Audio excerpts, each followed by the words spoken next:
Yo, what's going down? How is your life? How is your world? How was your Christmas? You know what I'm saying? Because Christmas is always a big thing in the wrestling world. It's a time to give back to not only the children, but the troops as well. And we're about to give y'all some real dope ass content in the world of wrestling, talking like nobody else can, especially as two black guys doing their thing in this. So without further ado, it is time for the first Black Champ podcast. And I'm Camp from the Port. And I am JR Bang. Make sure you rate, like, subscribe to Barbers Chair Digital, home of First Black Champ. Go ahead and get that merch, man. Christmas is over with, but we still rocking that 10% off for the new year. So go ahead and click that link in the bio. What's that code again? It is FBC10, FBC10 to get you 10% off. Yes. So go ahead and get that merch, man. We ain't gonna waste no time because the wrestling world was shocked last night going into this morning. And shocked is putting it mildly. Jon Huber, we know him as Luke Harper in the WWE, or Brodie Lee in the Indies and in AEW, passed away at the age of 41. His wife, along with his friends, fans, supporters, all put out their well wishes on social media last night. Very much by surprise. 2020 has been a roller coaster, to say the least. And this one is no exception. The last time I saw Brodie Lee was the dog collar match. Oh yeah. Right. At AEW. And I had talked about how I was pissed about that. I was pissed that he got the belt just to lose it when Cody came back from filming a show.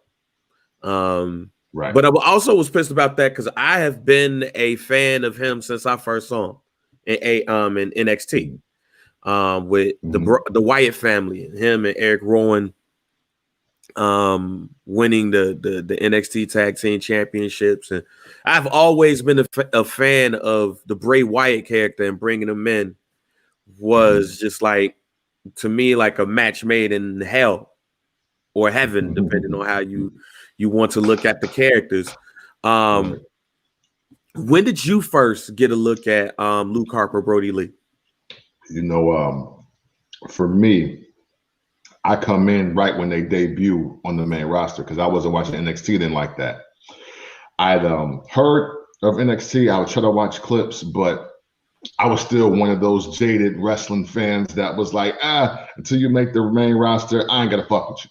You know what I'm saying? So keeping it that real for me, but became a very fast fan of Luke Harper as a member of the Wyatt family. The Wyatt family for me is in my personal top 5 factions of all time.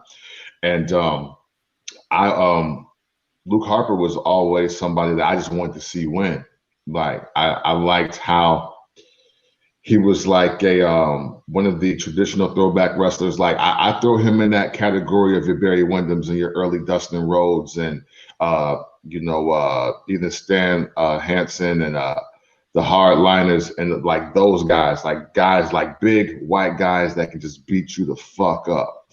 And he was kind of like a new hybrid of that because you could tell he had a touch more of athleticism than those guys. So when I seen him in the main roster as a member of the Wyatt family, I was glued. I was like, yo, these are the guys I want to see. And then even though I wasn't the biggest fan of the Bludgeon Brothers, like as the tag team, like separating from Bray Wyatt, it was still just good to see them do their thing and succeed. Like, and even when he lost like 20 pounds and came back like slim and trim, he was just still beating people the fuck up. And that was always something I always enjoyed with him in general. Yeah, I compared him, and I know a lot of other people compared him to him, especially once I started looking at old wrestling. And I know today we were supposed to talk about the top 50, but like, yo, we got to wait another week. Yeah. Yeah, absolutely. But because he was on my top 50. I'll tell you this right now. Luke Harper, Brodie Lee was on my top. He was in my top 50 favorite wrestlers of all time. He reminded me of Bruiser Brody. And I know this is gonna get tossed around this week, but if you haven't watched Bruiser Brody, like they looked alike, their mannerisms was similar. Also the Berserker, John Nord, the Berserker. He reminded me of those two wrestlers, and as you eloquently put it, like white men that come in to beat your ass, and that's it. We love that because we like brawlers. We like those. But the one thing that I loved about homie is that he could work with the smaller guys too. And to me, that's when you know you a dope ass big man.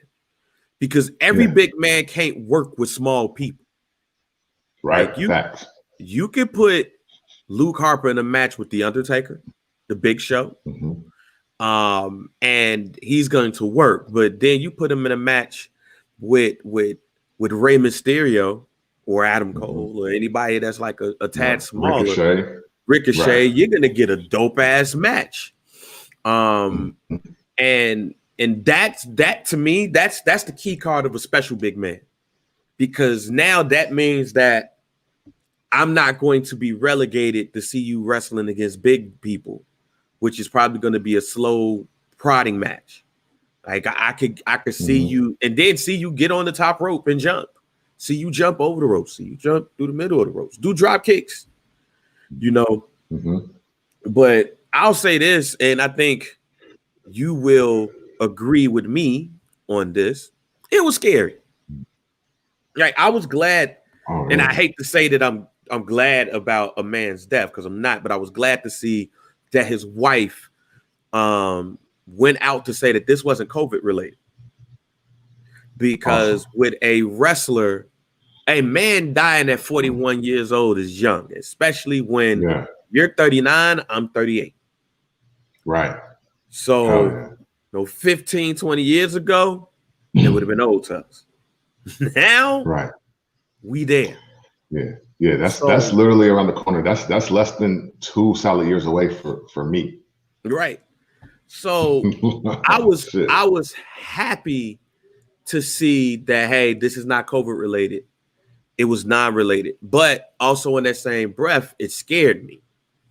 Because while it wasn't COVID related, I believe she said on her Instagram page that it was a lung issue. And she thanked the people at the Mayo Clinic. You go to the Mayo Clinic, something wrong. We about to look that shit up because the Mayo Clinic is one of the best hospitals specializing in helping people survive in the world. It was like them John Hopkins.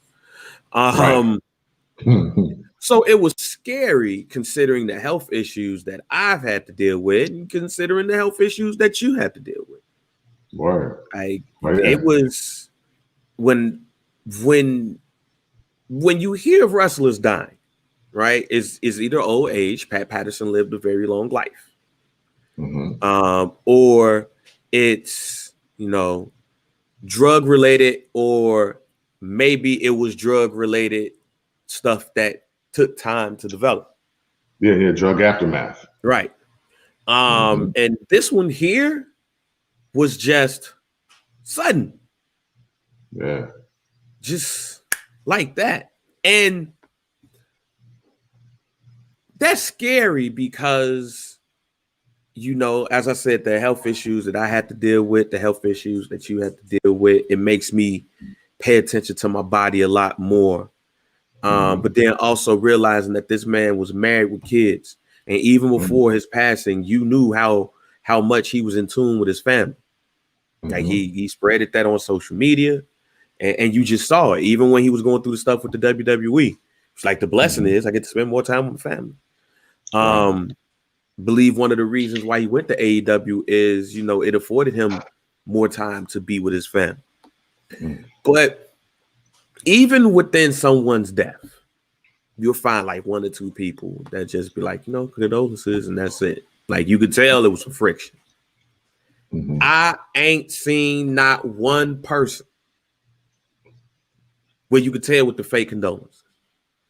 That man touched everybody he worked with, he was in the ring with, that he connected with, and even looking at some of the ones that our fathers and our family people, like Kofi Kingston talked about how, every WrestleMania, him and Harper, Brodie Lee would connect, and their families would connect. Kevin Owens talked about that. Everybody talked about that. You look at all of the tributes and you see where that man's head was at. So even with his loss, you feel for his family's loss, as you should. And you start to realize what we lost here. We lost more than a wrestler. We lost somebody who clearly knew where his heart lied, and you clearly knew what he was doing it for. And you lose them, the people you don't lose at 41. Yeah, like them, the people we don't have this conversation about. And we are, and it sucks. Like it truly sucks. And as you see, I'm not even talking about him as the wrestler no more. I'm talking to him, talking about him like I know him. Right. Like I'm talking to him like that's the homie from down the street. Because you also start to realize, you also start to think like, we enjoy this shit. We enjoy wrestling. We enjoy what we see in the ring, but it's a whole nother life outside of it. And the fact that the last time I saw homie wrestle was in the dog collar match. I think he made like one more appearance after that, like the next week. But then you realize, like, even I think I said it a couple of weeks ago, where's Luke? Where's Brodie Lee at? Like, who's running the Dark Order? Yeah, right. Yeah. Man, Brodie Lee was chilling, but Jon was fighting a battle that we knew nothing about. Right. So, I mean, it's just eye-opening to me. That people go through things just like you, to check on yourself, check on your body, but also that, and it's crazy because I watched Soul last night, the Disney flick with Jamie Foxx, and it's wild of the connection that you get. And it's definitely a movie to watch. Definitely watch it with Layla. You will get some gems out of it too, because I think me and the wife got more gems out of it than Trey did. But you live your life trying to figure out your purpose. And we deal with this. We talk about this a lot. You live this life of yours doing all of these things to try to find your purpose. And sometimes you get tunnel vision, where you are thinking about the purpose, what you want to do with this, and how you want to profit and recoup everything. You're doing all this, but it's tunnel vision. That sometimes when you get in that mode, you forget about all of the beautiful shit around you, because you're so focused on that. And you can do that, and at a sudden moment, it's done. Yeah. And in this case, I'm not talking about Luke, but when you see the movie, you understand how somebody gets a second chance, and you start looking at things around you. You start talking to people, and you're like, oh, I didn't know you was into this. And I didn't know you was into that. And then you start realizing stuff. So I don't want to tell the movie. But the reason why I bring it up is because this man clearly had a love for pro wrestling and a love for being in that ring and entertaining us. But it clearly wasn't his purpose, because everything that you see around his family, his purpose was his family. But he was still able to look around and smell the roses and talk to his homies and talk about life and talk about family and talk about things other than just wrestling shit. Right. And it just gave me more of a reason to enjoy what I do here. But just to enjoy life. This man is 41 years old and he's gone. Yeah. And it just gives you more of a reason to pay attention to yourself, but more to the effect of enjoy this time while you got it, because it is short. It don't last. And even if you feel like you have a purpose and it's not happening as quickly as you want it to, enjoy the process and still be able to enjoy things around you. And those are the people who are living full lives, where you might think that they leaving you too early. They might be leaving right on time, because still at the end of the day, I believe that God don't make no mistakes. You might think it might not be a perfect time or right time or whatever, but I do believe that God don't make no mistakes. And I do believe he do things for a reason. If I didn't, I wouldn't be saying none of this and I wouldn't be the way that I am now. But it's definitely an eye-opener to me to enjoy the process, to enjoy things a lot more, to breathe and realize that it's more to life than certain things. That's just me on my soapbox, because when a 41-year-old man dies, we get confused. But when you look at social media and you look at everybody from Big E and Kofi and Bray, of course, Kevin Owens, Sasha, Charlotte, Triple H, Stephanie. When you think of all of those things, but just, I believe this time last year or a little bit before that, we was wondering when they gonna let homie go. Yeah. Like, that's what we were wondering about, when they gonna let him go or when they gonna do something with him. Or even before that, when Bray was going up against Randy Orton in that feud and Luke started doing this thing, he was like, yo, they gonna put him in the title match at WrestleMania.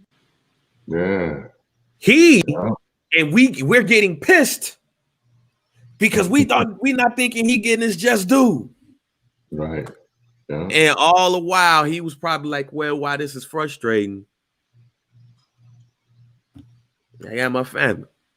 I got my wife. I got my kids. I get to chill out with Brodie. I get to chill out with them. So y'all be upset. That's cool. I feel you. Thank you for your support. But I'm okay. Yeah. He clearly had his eyes on more than one thing. So I'm off my soapbox. It's again weird to see a 41-year-old man die, a 41-year-old man that you thought was healthy because of what you saw him do inside the ring. But he was clearly fighting something that we knew nothing about. And I won't even say that he lost that battle. She just transitioned to something greater. Yeah. So prayers and condolences to his family, to his wife, to his kids, to his friends, to his family, and all of the people that he connected with in the ring, including me. Absolutely, man. Absolutely. I mean, this is unfortunately for the wrestling world, we got a chance to see two extremes that are, like you said, confusing, like with Chad Gasper early this year, you know, rescuing his son, unfortunately passing. He was 41, 42, I believe. And then now we got Brodie Lee. You know, not thank God for natural causes, but man, you know, it sucks to lose wrestlers through substance abuse or anything like that. So yeah, man, it's difficult things to process. 2020 has been a hell of a year. Only thing that I'll say, because I don't want to get too deep into this and fuck up the whole mood of what the podcast will be. 20, we're gonna talk about shit. Yeah. Oh yeah, absolutely. But if 2020 didn't ignite in you a greater purpose than yourself, then I don't think you've really sat and read anything or you've experienced anything. And I just solely say that just from the journey that I've had to go through in the last 12 months. Speaking of lungs, like, I had pneumonia on my left lung just 6 weeks ago. I was operating at 40% capacity, and the doctor was like, "I'm glad you came in today. Like, I'm glad somebody dropped you off and you got here today." I'm like, I didn't think I was that jacked up. So then the see a situation like Jon Huber's is man, it's just be glad that you're here. Be grateful that you're here, and that you get another day to do whatever it is that you do. Make the most of your time. Make the most of the time with your family, and do what you need to do in every aspect of your life. I'll just leave it there and we can move on. Well, let's move on to something a little bit more happier. We got another black champ.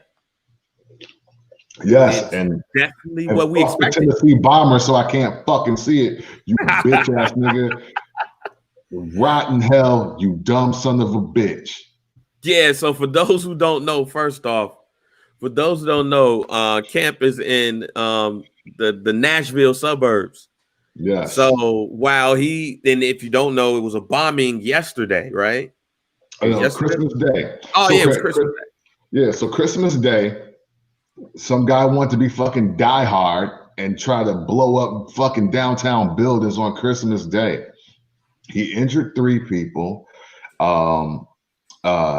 destroyed a lot of property, blew up himself in the process, but more importantly than him, he knocked the fucking AT&T tower down. So now nobody in the city of Nashville and the surrounding suburbs has cable, phone, or internet service, because whoever this fragmented person is now decided that he was going to blow up buildings on 2nd Ave in downtown Nashville. The eerie part about that as well is that the weekend before Thanksgiving, Rob and Sam came down and they were standing on 3rd Ave at the Hyatt down there. And I think the shit happened like literally the next block over and like down. So, yeah. So, yeah, man. So, yeah, absolutely. So all I was able to do was get on Instagram and see Big E with the title, which is a great moment. I got to catch up on everything. I can't watch shit. I haven't been on the internet since Wednesday or Thursday night. So that's what it's been for me. So. Well, basically that was a lumberjack match. Okay. Which let me say, I like lumberjack matches is like top, like lower tier matches to me. Like I hate lumberjack matches. Okay. I used to love lumberjack matches when I was a shorty. I hate lumberjack matches, fam. Maybe the worst lumberjack match I saw, and I forgot what In Your House it was. It was one of the first 5 though. Was Diesel versus Psycho Sid. Oh yeah. But you know why that one was bad though. Because how y'all gonna keep 2 7-footers in the ring? That's supposed to be able to beat up all of y'all. Like Eric Watts. What was that? I forgot the name that he was the tag team he was in. It was like something Team 2000. Yeah, Techno Team 2000. Yeah, Techno Team 2000. Like they was there because that's the first. I was like, Eric Watts is in WWF. And I went over my cousin's crib to watch it, and that was one of the worst pay-per-views that I ever watched in my life. I apologized to them after that. I was like, man, my bad, G. Like, I'm sorry. Y'all shouldn't have watched this shit. This shit's terrible. But I've never really seen a ladder match that made me go, oh, shit. So I'm glad I knew the outcome. And not because it was spoiled. I knew I knew Kevin Owens because that night Kevin Owens wrestled against Roman Reigns. I knew Roman Reigns wasn't losing.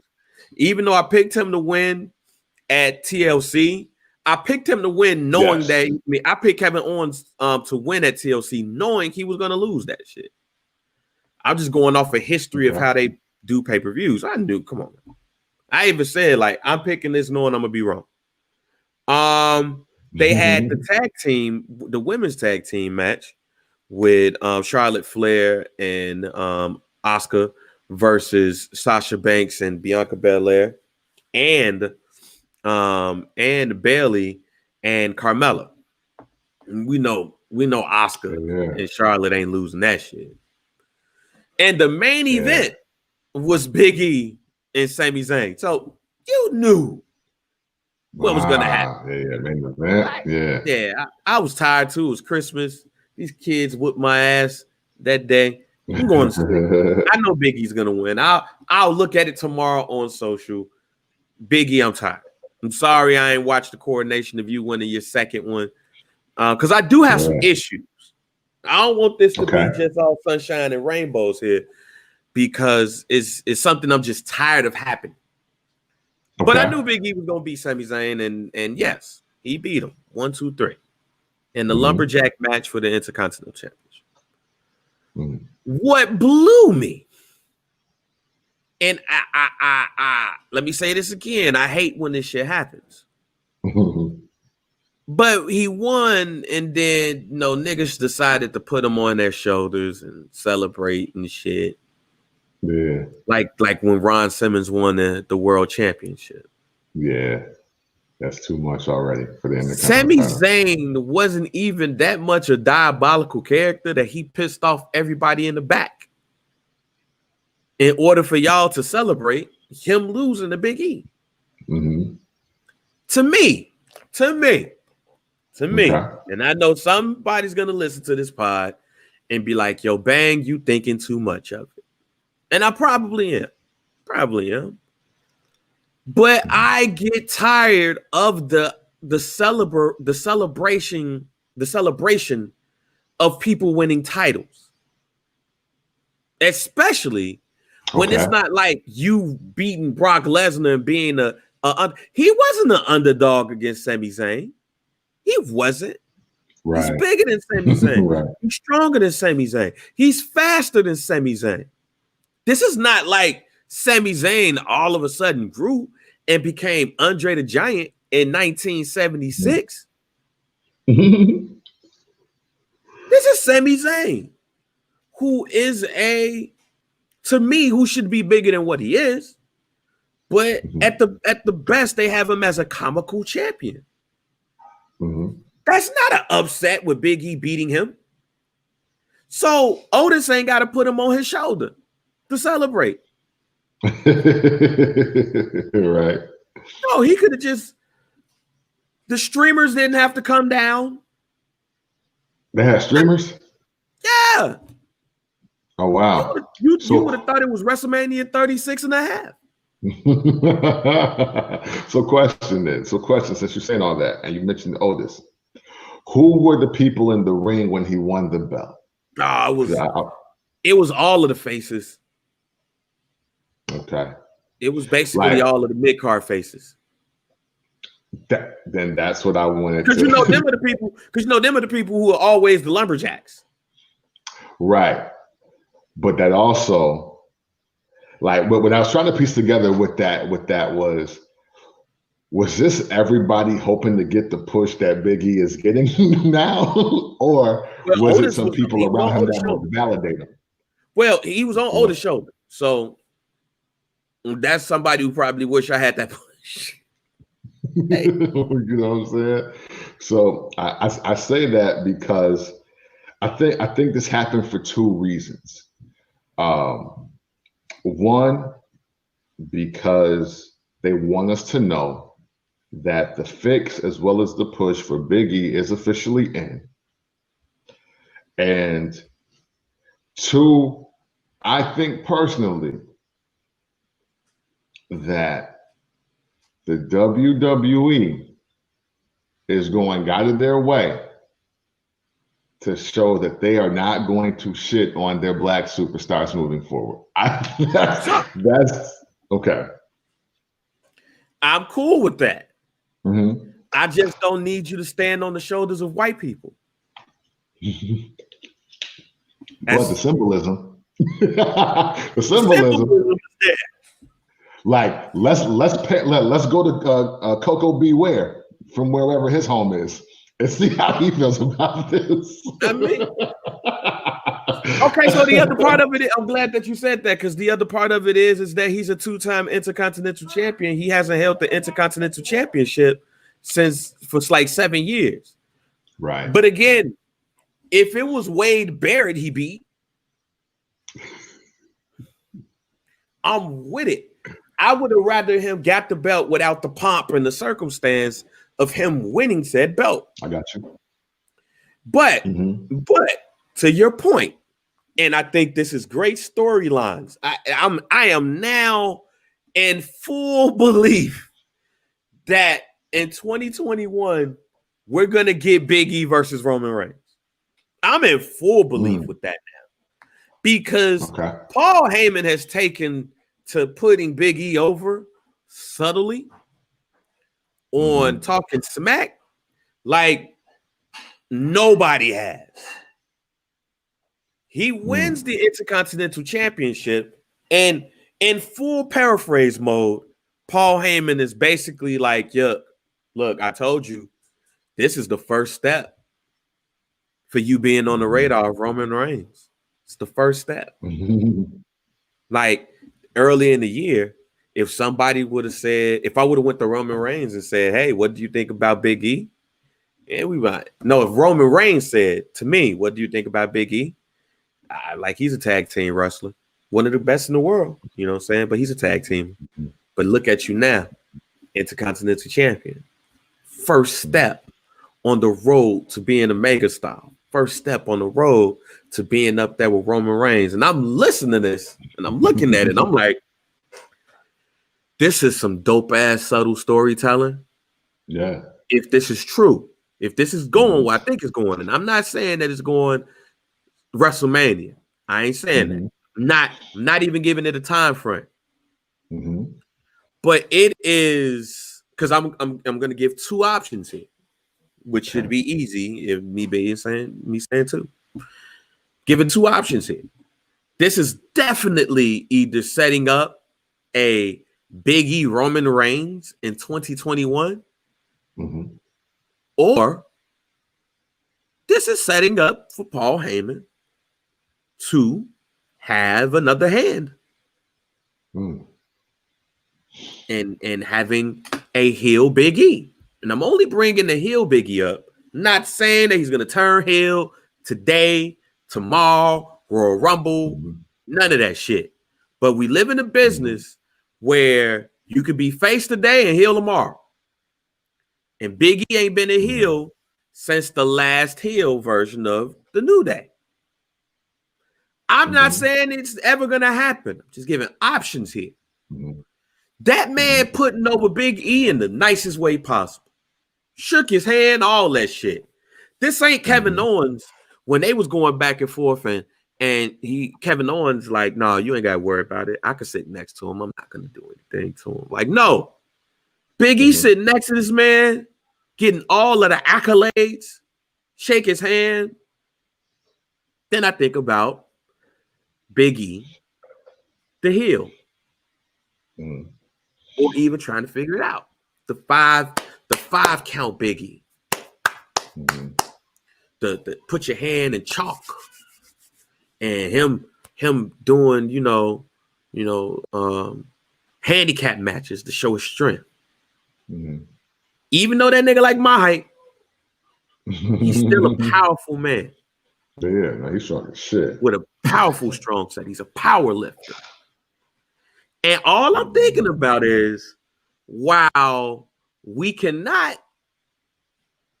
look at this and say, man, sooner or later, they're going to set up him and Roman Reigns and Big E. I will not remove the fact that Big E, to me, was a dope heel. He has a heel presence. he can move like a heel, talk like a heel, walk like a heel, because he's probably one of your more charismatic wrestlers, but one of your characters that can talk and talk his shit. If you don't believe me, just look at the Sheamus feud. He could very well switch places with Sheamus and been the heel. Yeah, I'm just not gonna look at it and think Roman Reigns, Big E, big money. Hey man, Big E can go like a heel too. And it would not surprise me if sometime 2021, when Roman is probably taking a break,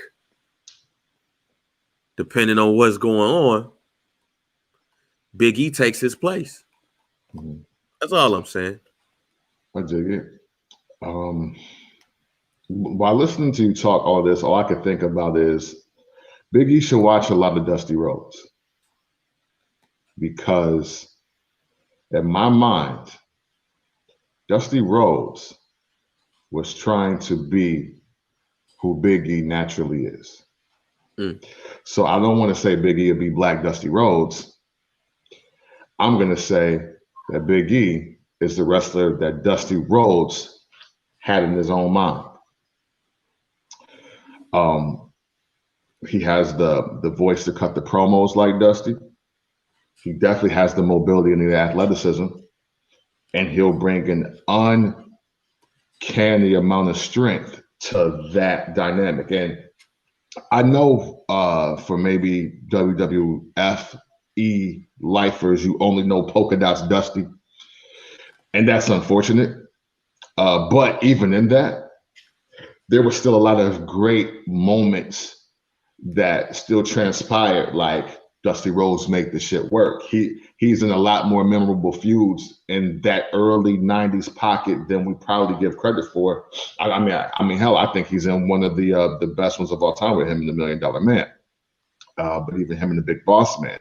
And I think about those, but then you also when you just go back into the archives of Dusty Rhodes in his heyday in the 70s, it's like, yo, Big E can do that. Like, Big E can be that if he wanted to be. And now he's in a space and time in wrestling where Black wrestlers are appreciated. And, you know what I'm saying, they're not going to Virgil him. They're not going to Mr. Hughes him. They're, you know what I'm saying? Like, he has a real shot. And nobody doesn't have Dusty Rhodes in their top 10, 20, or 50. And I think that Big E really needs to watch and channel that, because he slips into Baptist preacher just because that's what he does. And he's still so New Day because that's what worked. But I believe if he just took all of his off days to just watch Dusty Rhodes, that Roman Reigns Big E match is money. And it is WrestleMania worthy, because keeping it a bean, this is the first Black Champ podcast, and we love Black champs and we love people of color succeeding because we respect the Samoans too. They like 1A Black people for us on this show. I don't see Roman Reigns Big E doing anything bigger than Money in the Bank or SummerSlam right now. But it's because Big E, he's not the guy that I have to see his solo matches yet. He's just not that guy yet. And you know what? That's why I think the Paul Heyman dynamic is so important. Because you're right. And the crazy thing about it is that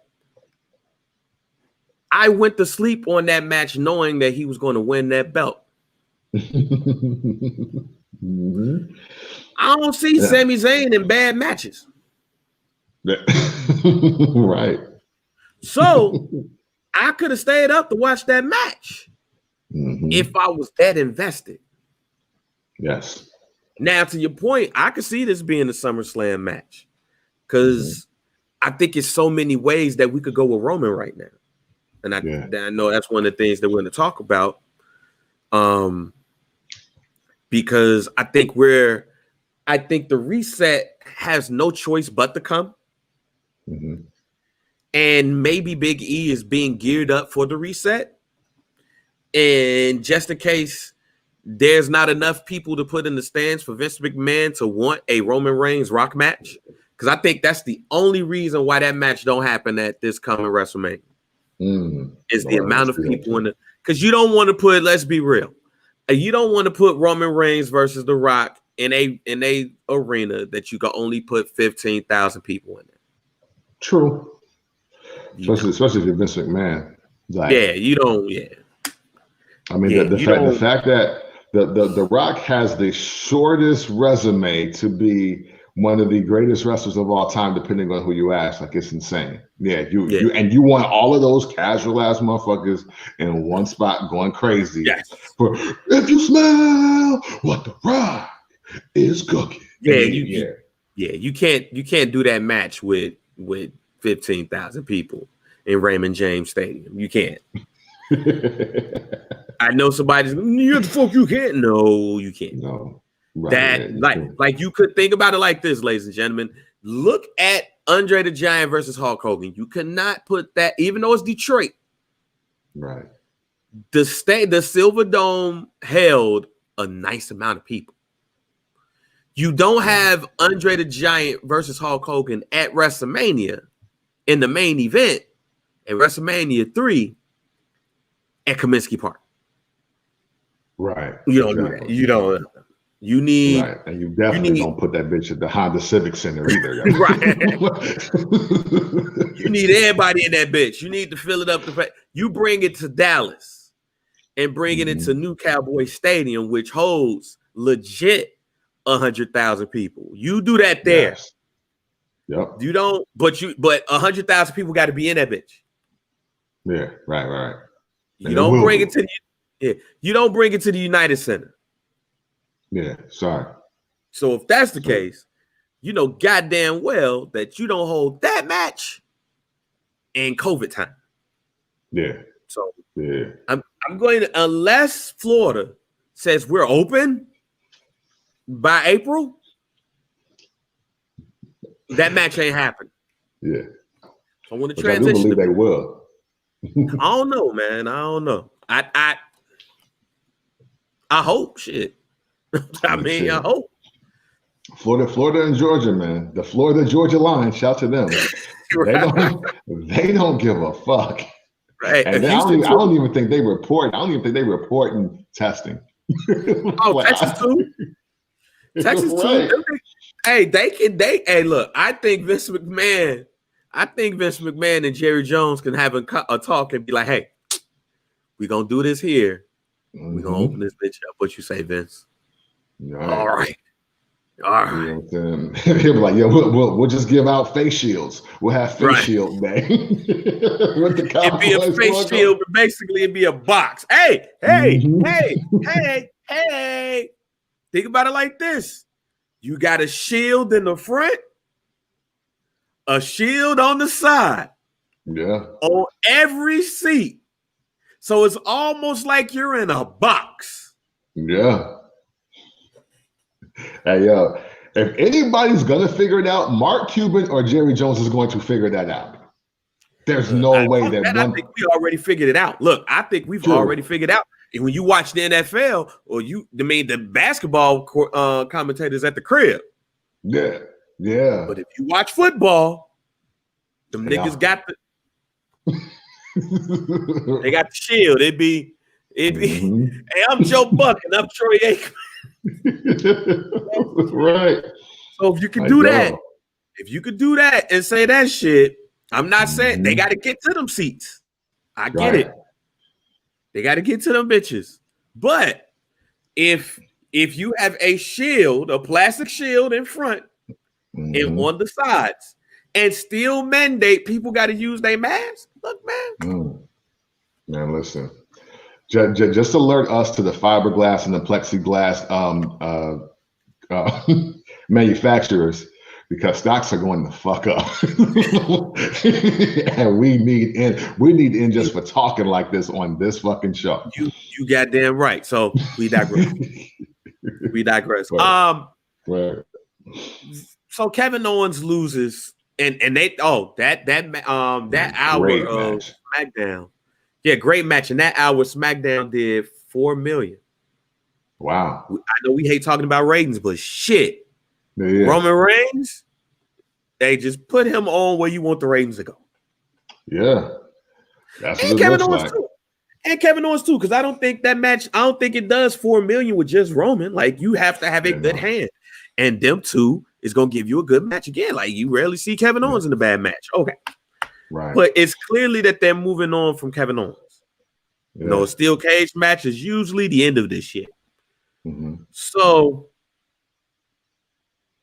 Daniel Bryan is the first man to announce that he is entering the Royal Rumble after this match with Jey Uso. So now we're officially, once you get that person that says, hey, just let you guys know, I am putting my name in the hat.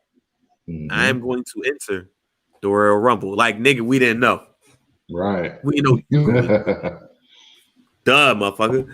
But with Daniel Bryan putting his name in the hat as the first person, now I'm thinking, okay, he ain't gonna wrestle him at Royal Rumble, because I definitely thought they had to peg Daniel Bryan and Roman Reigns at WrestleMania.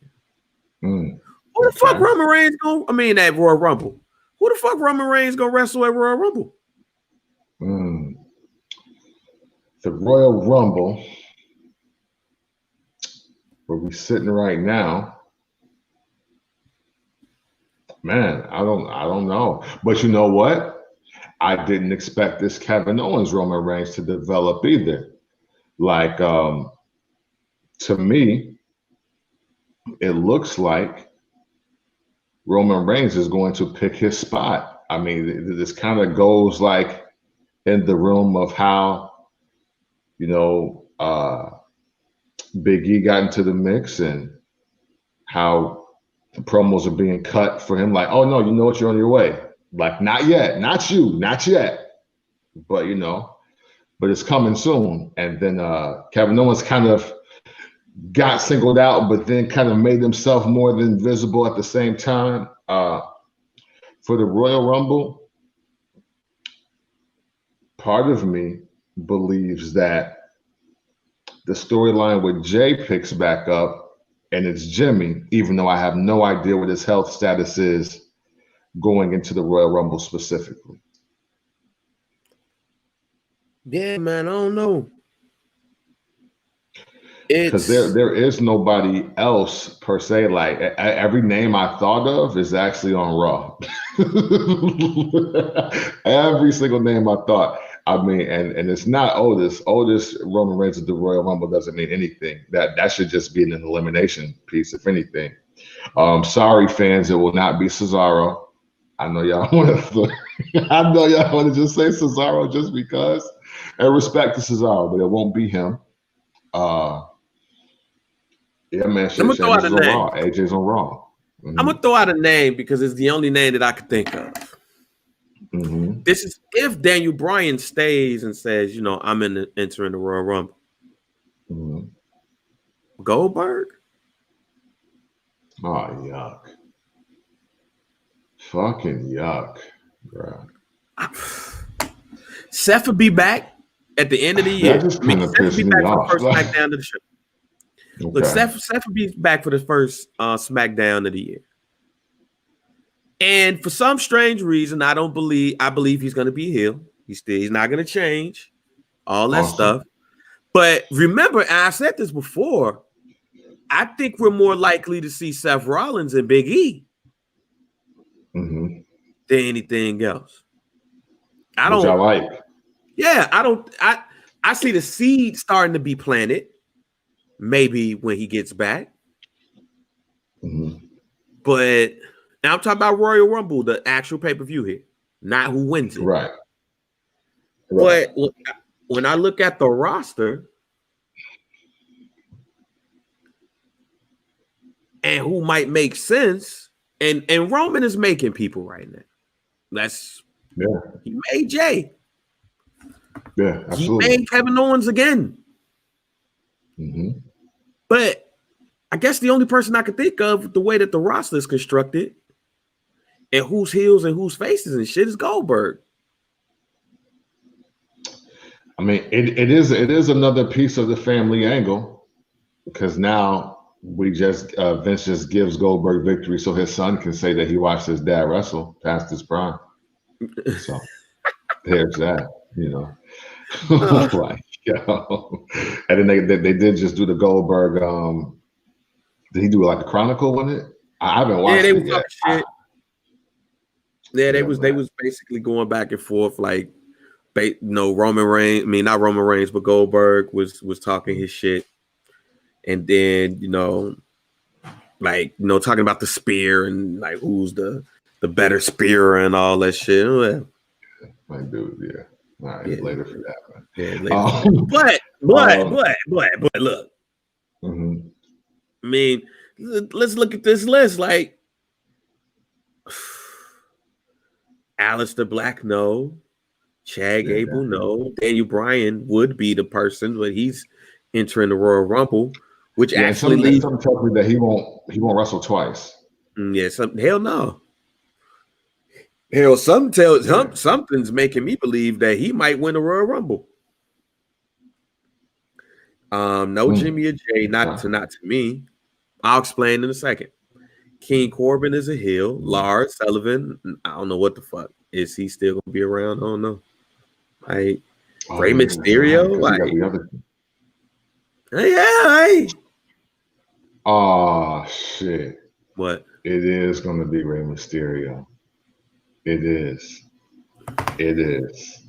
Motherfucker. It's gonna be Rey fucking Mysterio. Yes.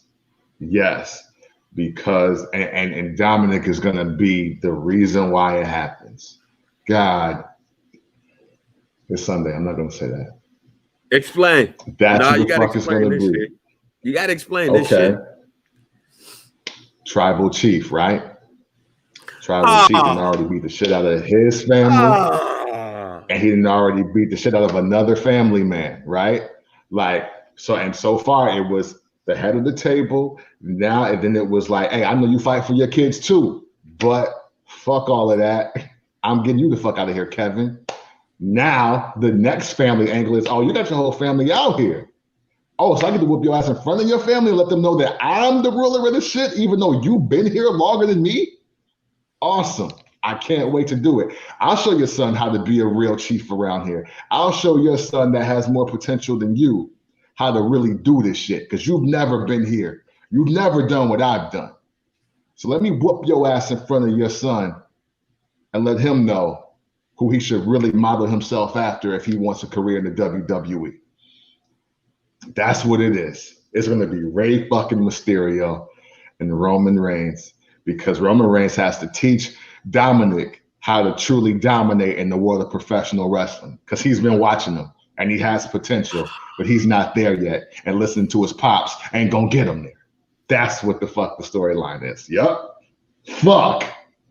That's my guarantee too. Fuck. I don't want to see this shit. I'm sorry. Love to Rey Mysterio though. I hate you, fam. Hey, I hate myself at this moment. It's gotta be Rey. The family angle has to take on one more before WrestleMania. It has to. And that's the one. The guy with his whole fucking family on wrestling the entire year. They've been on Raw and SmackDown. His whole fucking family is there. And it starts by him not acknowledging, like Dominic or somebody not or Aaliyah not acknowledging Roman Reigns as he walked past. Yep. Yep. Yep. That is it. Get Kayla's mic hot. Because that's it. Wait, no, Kayla's only on Raw, ain't she? No, she's SmackDown. She's SmackDown talking smack, Kayla. Yeah. Kayla's mic will be hot. And he'd be like, did he just disrespect us? Did he not see that we out here? He's just walking by with his family like that? And then they could all do the angle where it's 3-on-2 as a family now, which that's how Jimmy could be reintroduced. Yep. Yeah. Because then who was that? Michael Cole and is saying, hey, so it looks like somebody got the upper hand. It ain't 2 against 1 now. Mm-hmm. You got Rey Mysterio. You got Murphy. Mm-hmm. I was about to call him Murphy. You got Murphy. And you got Dominic. Wait a minute. Oh, Super King. Boom. It's Jimmy Uso. Yep. Because he's family first too, and that's his little brother in there by 9 minutes, but it's still his little brother, you know. So I don't know what y'all think this is, Mysterios. I don't know what y'all think about. I don't know what y'all think this is, Mysterios. But you remember, we the first family of wrestling. Yeah, we run this. My cousin is the head of the table, and we gonna make sure he's straight. So I don't know. Yeah, damn. Yeah. If this not, and I even hate what I'm about to say right now. But if this is not, we just made one hell of a storyline. That should be, yeah. Oh man. We just made one hell of a storyline. Yeah. Damn it, though. Yeah. Yep. Damn it, man. Hey, it's right on brand for Roman too. Like this is right on brand. Yeah, this is. And the Royal Rumble, the Royal Rumble is a great spot for Rey Mysterio to get his shit off. Yeah, because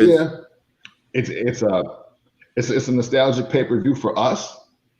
You know what I'm saying? And we personally love the Royal Rumble match, but you know what I'm saying? But like, yeah, a title match for your dominant champion to kick off the new year. Realistically, who's better than Rey Mysterio for that? Yeah.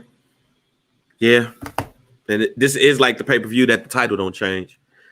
God damn it, man. Shit. Yeah. So that's who it is. Okay, let's move on. Let's move over to Raw. Let's move over to Raw. Let's do that. Is it clear that we are about to get Sheamus versus Drew? Or do you believe that they're going to add in Keith Lee into the front?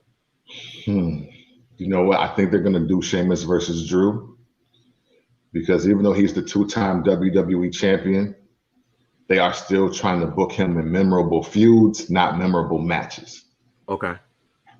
And I think, and I mean, honestly, Keith Lee, I just don't want to see him in these matches where we don't expect him to win, like at this capacity.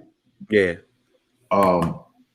But everything about Sheamus versus Drew McIntyre, it honestly makes sense when we truly dissect what's happening on specifically Raw and with him. Like they've done the whole, hey, we're buddies. Hey, remember back when we were in the UK wrestling? Hey. And then it was like, yeah, you know what I'm saying? Like who watched that shit? But back when I was 180 pounds, mate. Right, you know what I'm saying?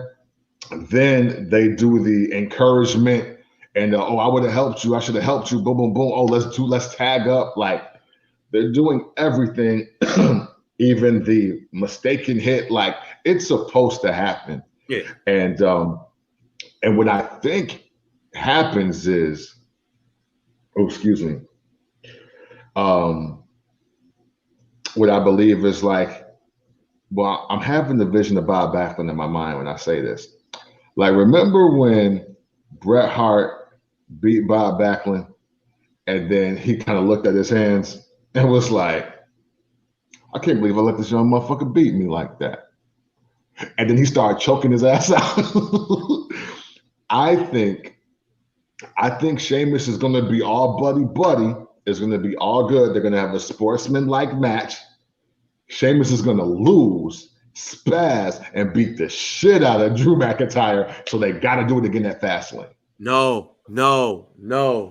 Wait a minute. Hold on. No, I'm about to fuck up your prediction. Let me just Okay. Google this to make sure. Let me Google this to make sure. Reset the pod. Okay, reset. No. Hit him with the this is the first black champ. Blah blah blah. Oh, okay. Sorry. Hey, my bad. Hey, what's going on, y'all? How are you all doing? This is the First Black Champ podcast. I'm exclusively on the Barbers Chair Network. This is the place where you get to see two young, vibrant, and willing to learn black men talk about wrestling like nobody else in the world. So make sure you are tuned in. We are everywhere on your Apple Podcasts. We're on Spotify. We are on YouTube, Google Play as well, and a couple other platforms that you might even be checking out, like the Stitchers, Spreakers. But let's go. If you're right, the current part of the storyline is The Miz is trying to get his money in the bank reinstated. If you're right, oh wow, what happened? Yes. So, the night after, I don't know if you missed it, but the night after TLC, you know, The Miz was sad and shit. He apologized to AJ Styles. AJ Styles was like, "You fuck up, you'll fuck up," and all that shit. Miz go through all this shit, crying and stuff. You know, I just want y'all, like, you guys don't respect me and all this shit, whatever. And I haven't had a world title shot in 14 years and all types of shit, right? But if you remember the TLC match, who gave the referee the Money in the Bank? Yeah. So technically, so they did count that. I was trying to catch her all to see if that counted. And damn it did. So almost spoke and was like, and he the one who cashed in. So the Miz was like, wait a minute. So technically, I ain't cashing in shit. I want my Money in the Bank back. So it's not been no official ruling or nothing like that, but the Miz is jockeying for his Money in the Bank back. So with your prediction, if that happens and the Miz gets the Money in the Bank back, the Miz is winning at Royal Rumble. Because Sheamus will whoop his ass. Yeah. Sheamus is intertwined.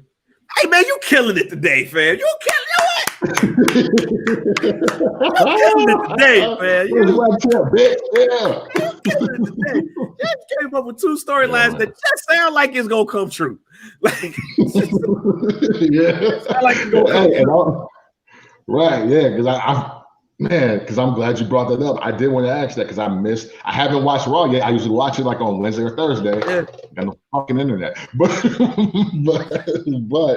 yeah, no, I really do believe that it's going to be sportsmanlike conduct to that 3 count, and Sheamus is going to get up, smash Drew McIntyre out.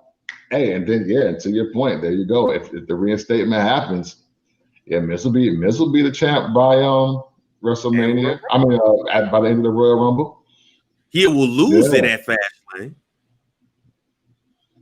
He will lose it in the Elimination Chamber match. Oh yeah. But who does he lose it to? Right. And does Morrison make the chamber? Yeah. Does Morrison feel some type of way of being the comedic sidekick of the Miz too? Yeah, you know what I mean? Right. And by no means do we think that Miz versus Morrison should be a WrestleMania championship match. We're not saying that at all. that could be one of the storylines in the Battle Royal. Right. They have friction. They were such good buddies. Like, they're eliminated now by Braun Strowman. Wow. So this is kind of turned into a Royal Rumble prediction show. Right. So right now we got Rey Mysterio versus Roman Reigns, and we got Sheamus versus Drew McIntyre. So let's go tag team match here. Let's go tag teams here. Okay. If the prediction is correct, I got the Usos versus the Street Profits for the tag team championship. Yeah, we need that too because they coming in smoking. I don't have them And matter of fact, I'll go further in saying this. I have it in a 3-way dance. It'd be the Street Profits versus Dominic and Buddy Murphy versus the Usos. Oh wow. Okay. I don't think they just have a grudge match tag team match. Yeah. Because and you know, and to your point, I think even though obviously we haven't seen it, but I think Street Profits Usos is WrestleMania worthy. See, like, so here's what we're going. See, this is where we're going. This is where we're going. See, we're killing it today because the Usos win the tag team titles, but the Street Profits now have to chase them. Mm-hmm. Now the Street Profits got to chase the champions, which sets up WrestleMania, Street Profits, Usos. Fuck with them. Yeah. Yeah. Yeah. Absolutely. Look at us. Yeah. Look at us. Sign us now. Yeah. Which I believe on the flip side for Raw, I believe we get Hurt Business and New Day again. Which I don't mind. Okay. Yeah. No, that's cool. You got to get the 10-time champ. If they do that match, because remember the Royal Rumble is probably going to be an hour and a half itself. Yeah, true. An hour and a half itself. So some matches are just not going to happen. But I do think I put like this: the tag team match on SmackDown happens. Will not be shocked if they don't, but we'll just put it up in there just cause. Right. The women's championship. Go ahead. Oh no, because you were still doing matches. But I was going to say, I'll tell you what, if they are light on the matches for the Royal Rumble, this might be the greatest Fastlane ever. Like, and it's not even fucking close. Like, it is not close. Because the matches that they can set up in that window, it's like, oh shit. Like, hey, Fastlane is finally not about to be the Elimination Chamber in them. Like, it's officially not about to be. All right, so let's go to these women. Let's go to the women's championships now. Mind you, it just popped up. We're doing Royal Rumble predictions, but on the flip of this, if they were to do these matches, because we do know like the Royal Rumble is like an hour and a half, and then but they have like the matches and they're gonna have matches too. But it's sometimes not a lot, but if they do, they're impactful. So do you think? Do you think they put a women's title match at the Royal Rumble on either side? Because I think Asuka and Charlotte is WrestleMania. Yeah. And excuse me, I think it is. And I'm off top. I'm letting y'all know right now. My pick is the Riot Squad because the Riot Squad is just good enough and surprising enough to make Asuka and Charlotte get friction over losing to them. And that sets up WrestleMania. Wait a minute. So you're saying Asuka and Charlotte versus the Riot Squad for the tag team championships. The Riot Squad wins. Ooh. Yep. And Charlotte will still be in the Royal Rumble. Ooh. Ooh. Yep. Okay. And even the thing with that, I mean, Asuka Charlotte again. I mean, hell, didn't we kind of pick for either Bayley or Bianca Belair to win the Royal Rumble anyway? Well, I got Bayley winning the Royal Rumble. So that's your SmackDown match there. There you go. That's it. Oh, look at us. Look at us. Because Bayley or Bianca is my pick. I haven't nailed it down yet. But Bayley, a SmackDown woman is winning the Royal Rumble this year, though, for sure. No. For sure. Bayley. I forgot. I'm tweaking. Yeah, I got Bayley winning the Royal Rumble and setting up Sasha Bayley at the Royal Rumble. But if Asuka and Charlotte you don't have a women's champ, so you can have a women's. Look, we just called it right there. So I got Sasha versus Bianca Belair at the Royal Rumble. Hey. Because what? Yeah. I got it. You know what? Triple threat match. I got a triple threat match. because I believe that Carmella's going to find her way in that match somewhere. Yeah, so I have a triple threat match. I got you. I honestly think Carmella's going to run their course by the Royal Rumble. They might. They don't do chamber. Do they? Yeah, they do chambers matches for women. She'll be there. Okay, yeah. They have no choice. I think the next season for Carmella is what it is. Okay. Like I think that's when she really get her shit off, because right now it looks like they're all about making sure that we know Bianca Belair is next. Okay. Well, and we know Bianca Belair can mop up Carmella right now. Yeah. We know that. Yeah. Do we see any of the mid-card titles for the men be defended? I got Big E versus Sami Zayn in the return match at Royal Rumble. Okay. And I got Bobby Lashley versus Matt Riddle. And I got Matt Riddle winning that. I'm with you on that for sure. Lashley, Riddle, yeah. Only because Daniel Bryan said he was in the Royal Rumble. See, the wild card in this is Daniel Bryan for the Intercontinental Championship, because I really thought they were setting up for Daniel Bryan to be the Intercontinental Champion and him potentially losing to like a Big E or somebody else. And see, that's the other part about the Big E thing. Daniel Bryan said that he wants to work with Big E. Do Daniel Bryan works with him as a face or as a heel? Man, hey. Yeah, I'm pro heel Daniel Bryan. Oh, you fucking man! Look, all fucking day. Like, if he want to be Captain Planet again, I'm with it. With that, yeah. Hey, yo, if he want to be Captain Planet, Captain Planet, Daniel Bryan is a fucking beast.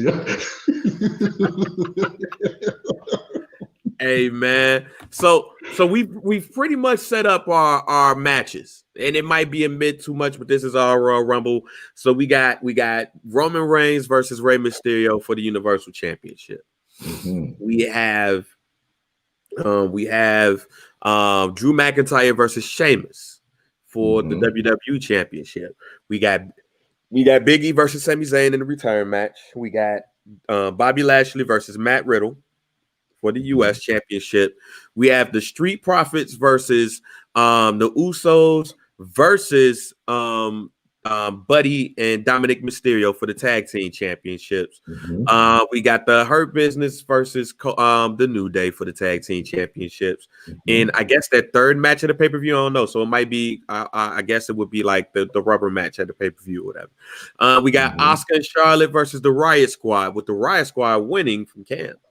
Yeah. So that's a good one right there. That's if that happens, they're gonna cry and all that shit. Liv is gonna be like, I did it, and all that shit. Right. We have Sasha versus Bianca Belair for the Women's Championship. Did I miss one? No, because the other one was just Royal Rumble predictions based around that. So then for the Royal Rumble predictions, I'm sticking with my Keith Lee. He's still at the top of the Royal Rumble power standings for me. Him winning the Royal Rumble and him picking, and here's where we're gonna switch here. Okay. He wins the Royal Rumble. He's picking Roman Reigns. The fist pound at Survivor Series, buddy. Yeah. So I got Roman Reigns versus Keith Lee at WrestleMania for the Universal Championship. Who you got? Man, right now, where we sit with everything that wrestling looks like right now, even though I was totally on board with first Black Royal Rumble winner ever. December 27th. It can change next week. It could. But you know what? I'm picking AJ Styles. Last show of the year. It's the last show of the year. I just thought about that shit. Wow. Yeah. Damn. Wow. Yeah. Sure enough. Yeah. It will be next year, like Friday. Shit. No, I'm picking AJ Styles though, and I was Okay. and I was in a toss up between AJ Styles and Kevin Owens, but like AJ Styles won. Wait, has he won a Royal Rumble yet? No. Shinsuke won it that year, and he picked AJ Styles. That's right. That is right. So with that said, so I think just the ultimate make good for giving The Undertaker his official last match is that AJ Styles is rewarded with winning the Royal Rumble and getting another crack at the WWE Championship. Because literally, it don't matter if it's Drew, if it's Sheamus, or if it's The Miz. AJ Styles is going to show his ass at WrestleMania and win the title. Yeah. And that I think repositions Raw and puts shit back in its proper perspective. To be real, no matter what motherfuckers like at the Thunderdome or the WWE universe, no matter what the fuck y'all like, what makes sense right now is AJ Styles holding the WWE Championship with a 7'2" black man that wears a turtleneck and a chain like Nino Brown in New Jack City and stops him from getting any moves done on him on the outside of the ring. And you got to deal with that. And he ain't even unleashed the move set yet. We don't even know how he about to start flooring motherfuckers. We don't even know that yet. We haven't seen him clothesline nobody yet. Nope, ain't nobody got right crossed. Ain't nobody been big booted. Nobody's been slammed. Nothing. Well, he did throw one of the niggas into the, like, he just dropped them into the damn announcing table. Right. It's like, hey, boom, you know what I'm saying? Sit down. But no, he gotta fuck somebody up.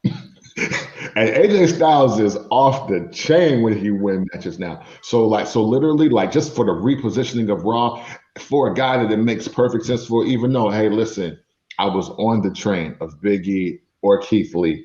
I was on the train of them being the last two in the joint. I was on that train. But while we were talking quarantine MVPs, when the Thunderdome came back, AJ Styles started getting the fuck off. Yeah. Like, he's been getting the fuck off. And we expect it.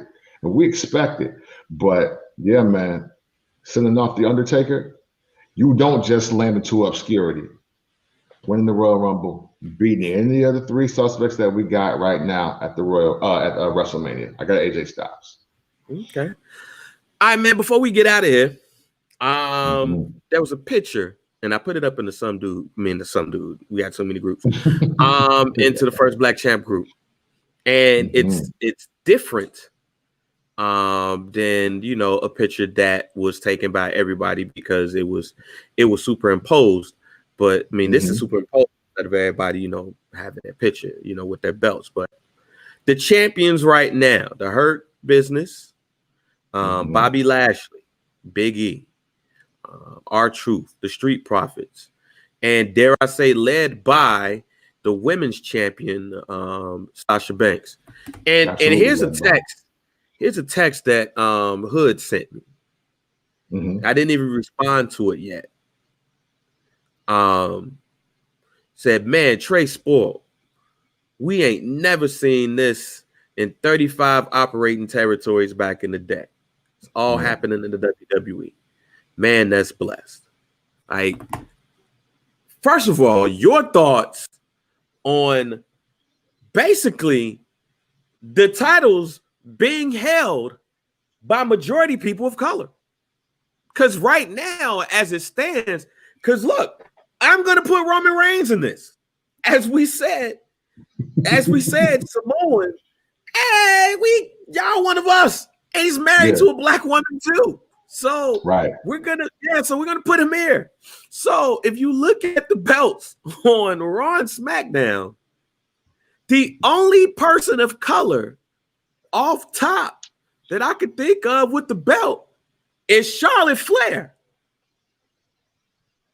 On the main. Yeah. Roman Reigns, person of color. Oh, Drew McIntyre. And you know what? You know what? I'll say Drew McIntyre is not a person of color.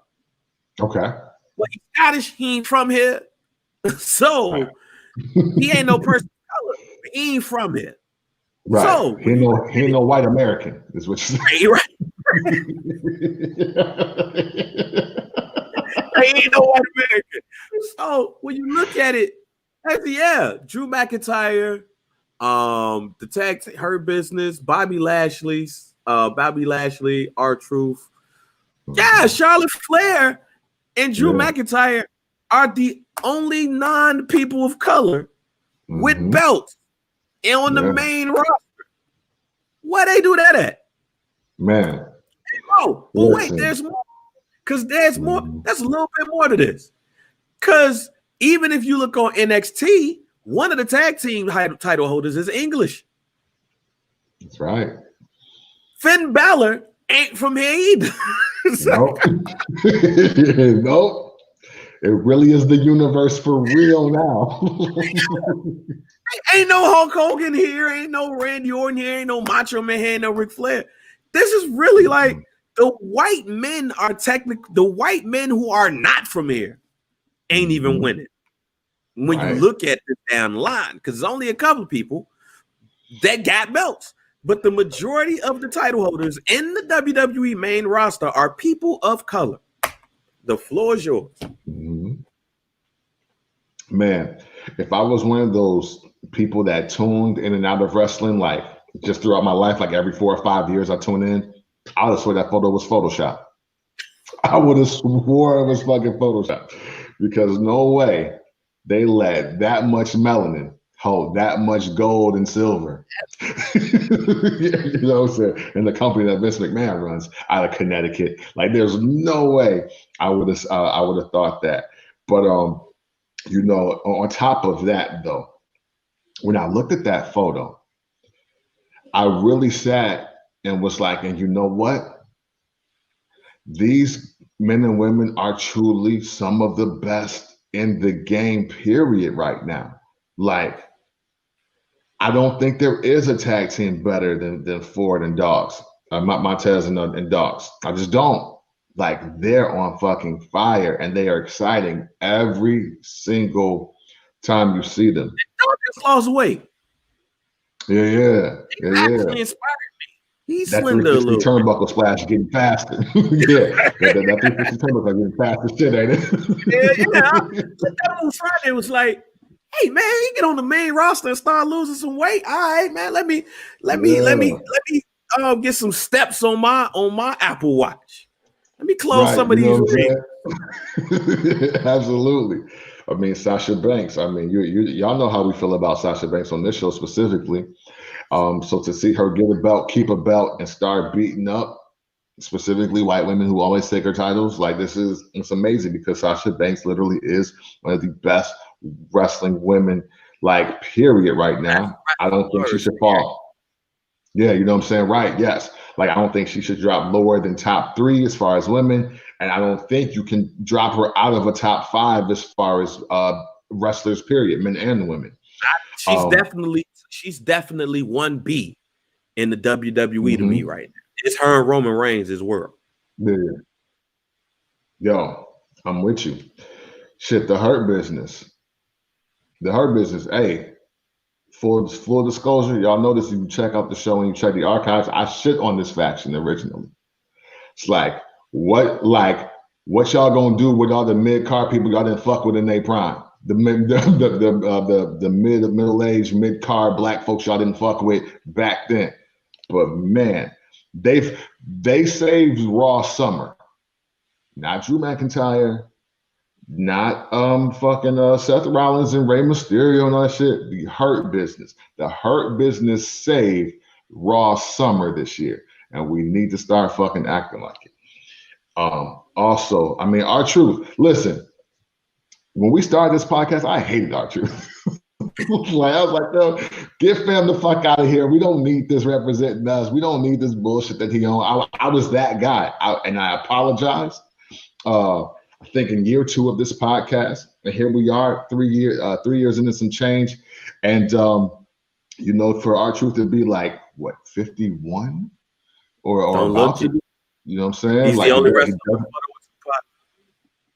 right, you know what I'm saying? And for the, you know, the 24/7 championship, you know, it's meant to entertain 24/7 and shit. You know what?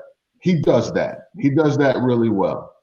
And that's not the slightest in-ring ability because he still get busy. But yeah, man, it's about time that the words and the rumblings match the actions. Because when you do hop on Twitter and when you do hop on these Facebook groups or whatever, they are talking about Sasha Banks. They are talking about the Street Profits. Everybody is surprised by the Hurt Business. And they got belts. They're winning matches. They're in main event situations. Like, this is the way it should be. You know what I'm saying? Like, no, Bobby Roode and Dolph Ziggler don't need belts right now because the fucking Street Profits is way hotter than them. But what's fucked up is if this was 1994, that would not be the fucking case. Like, you know what I mean? Like, so I mean, again, man, we are in the we were saying that we were in the best time for wrestling in 2018. And look where we are now. Like, it's remarkable, man.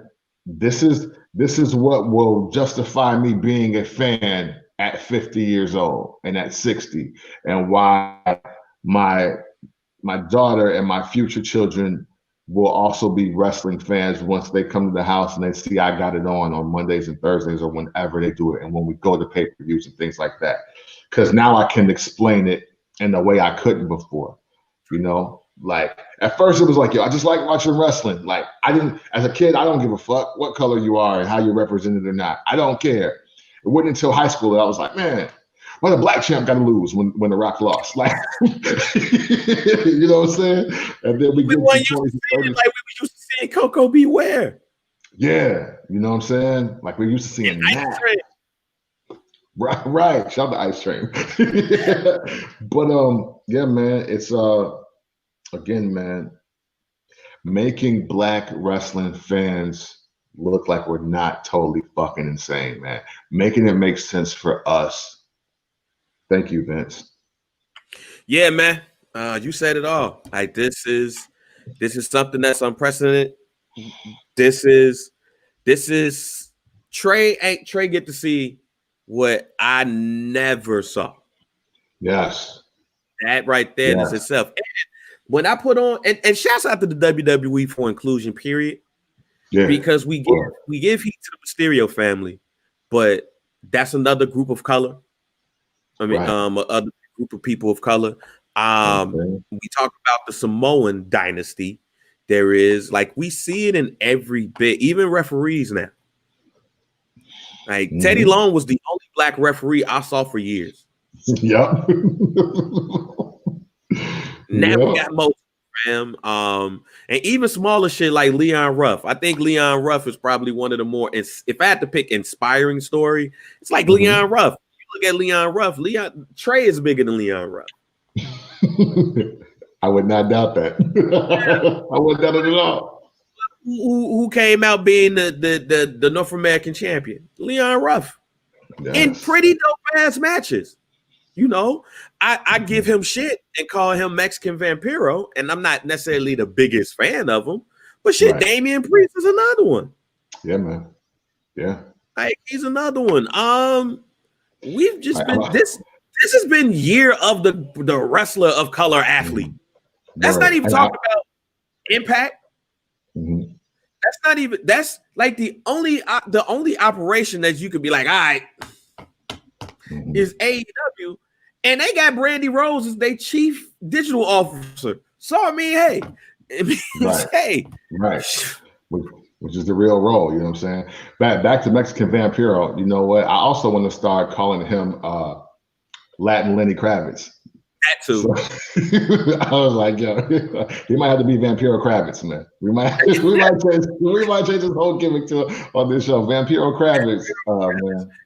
Yeah, so I mean, I would say And I would say this, I know, especially with the black wrestling fan, I think we're more passionate than we are now, especially on the internet. We're more passionate than we are now because we see what can be done. Right. So I think this is going to become common. I honestly do. Yeah. I think it has no choice but to be common too. So, question for you.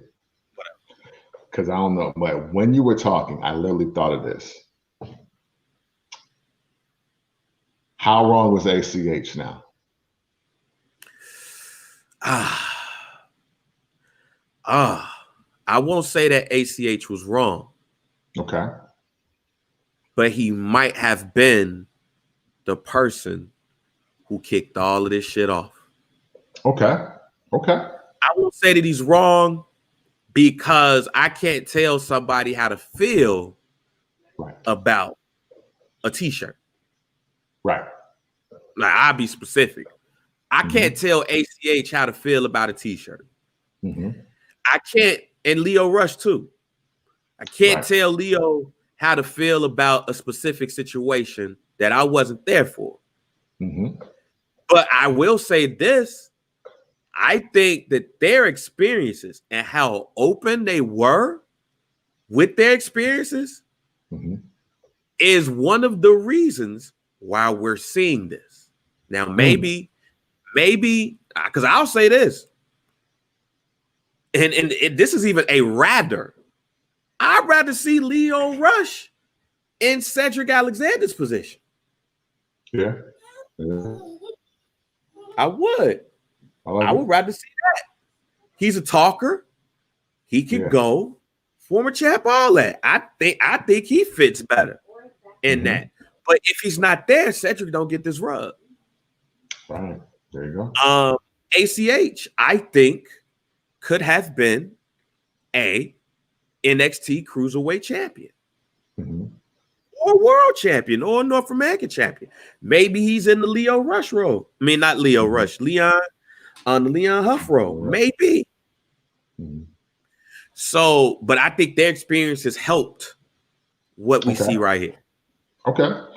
And I asked that question because even as we celebrate and what a time and we do all of this, I think it is important to think about where we were just in the midst of, in the aftermath of Kofi winning the WWE Championship. And because, that it was a little troubled water that was developing. And a lot of white people got called out for being racist as fuck in that process. And even though you're absolutely right on, we can't tell people how to feel and how to react. I was always on the fence with ACH because he seemed like he was taking his venom too far, but then it didn't help that Mark Henry was like, but you bugging, and like he really wasn't there for him. You know what I'm saying? Like, and it became a series of black OGs talking about him versus talking to him, in my perspective. You know what I'm saying? So it's like, damn, so do you got to play the game in the system? And is he bugging, or is he calling out some bullshit and y'all need to correct it? And here we are, fast forward 2020, because I mean, even Lio Rush, hey, yo, they're talking about I got to carry bags, treat me like a boy. I got a family. Like, what the fuck is you talking about? And it's like, oh, is this paying dues, or is you shitting the young black kid that think he's special? It was those things. Sasha Banks, everybody talked about Sasha Banks, and while she left, she was like, yo, I don't think I'm getting treated fairly. This is some bullshit. Like, why y'all fucking me over like this? Sentiments that I've echoed on this very show.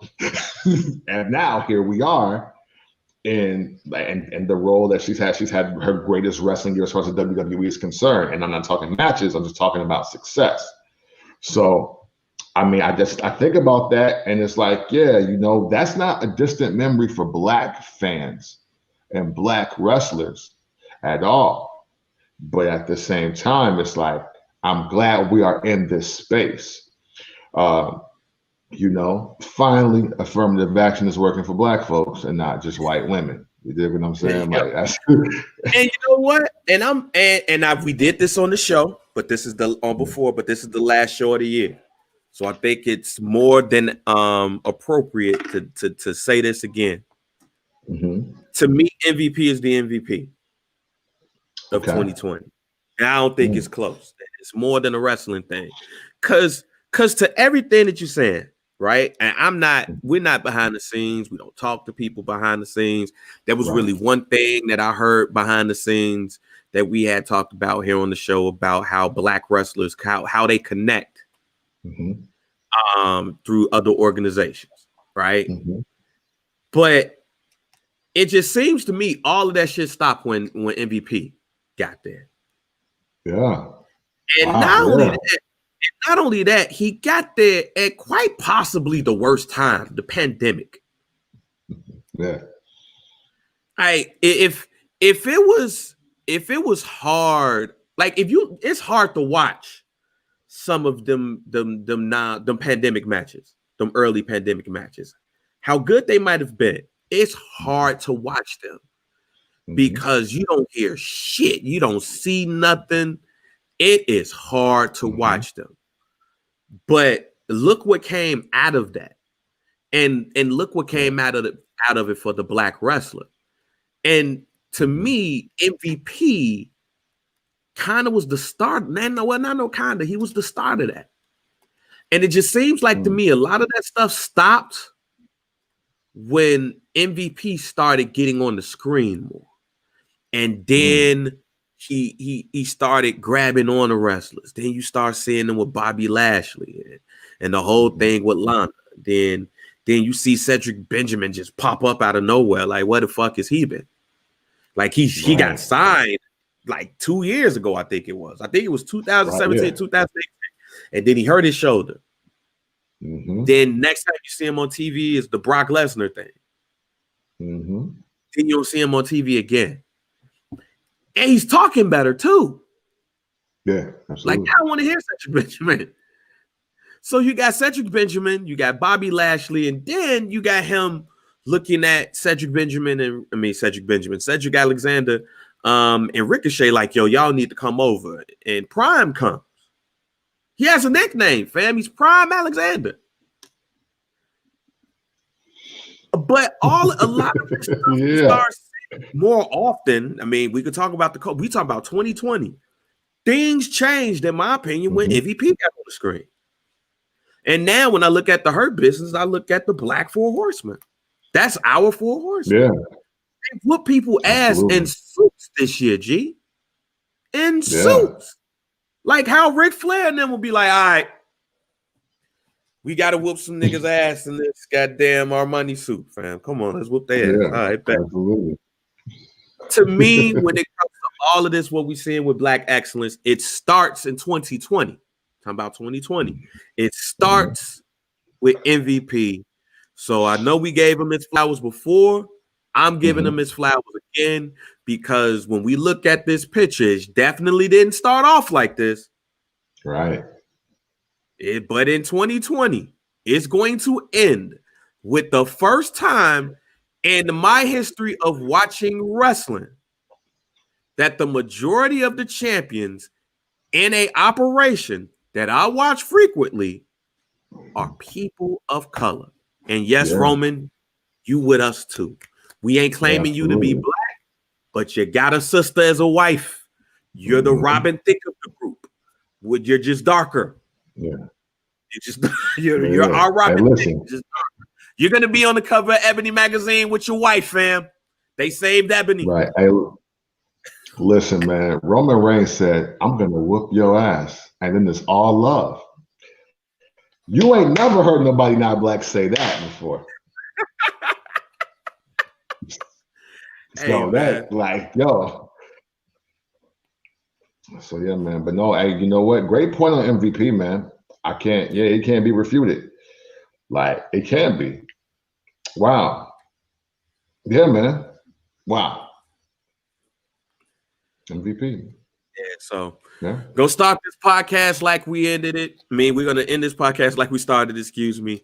Rest in peace, Luke Harper, Brodie Lee. Jonathan Huber, however you know him by, rest in peace to that man.